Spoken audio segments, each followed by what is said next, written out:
আরজিকর আবহে কুণাল ঘোষের শেয়ার করা অডিও ঘিরে শোরগোল চলছিলই। কুণালের দাবি, জুনিয়র ডাক্তারদের সাংবাদিক বৈঠকের সময় তাঁদের উপর হামলার ছক কষা হয়েছিল। এই অডিও ক্লিপের কথোপকথন থেকে তা স্পষ্ট। এই ক্লিপ বাইরে আসতেই তা নিয়ে শোরগোল পড়ে গিয়েছিল সোশ্যাল মিডিয়ায়।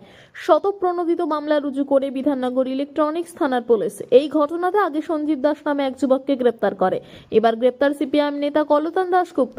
সূত্রের খবর, লালবাজার থেকে ফিরছিল কলতান, তখনই রাস্তা থেকে তাকে নিয়ে যায় পুলিশ। যদিও গ্রেপ্তারির পরেই কলতান জানান, আমাকে আটক বা গ্রেপ্তার কিছুই বলা হয়নি।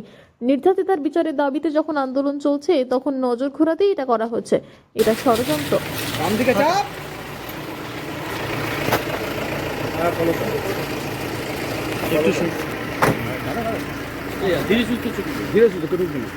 এই মুহূর্তে কলতান দাশগুপ্ত তাকে নিয়ে আসা হয়েছে ইসিপিএস এ।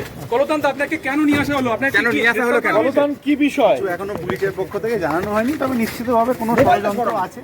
তাহলে আসল নির্যাতিতার বিচারের ঘটনাটাকে সরিয়ে দেওয়ার জন্য এটা করা হয়েছে বলে আমার ধারণা। কলতান, কি হয়েছে? কলতান, লালবাজার কি হয়েছে? কি হয়েছিল এই বিষয়টা?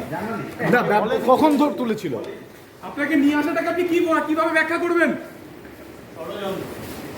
কলতান দাশগুপ্ত, তাকে কিন্তু এই মুহূর্তে ইসিপিএস এ নিয়ে আসা হলো। তিনি কিন্তু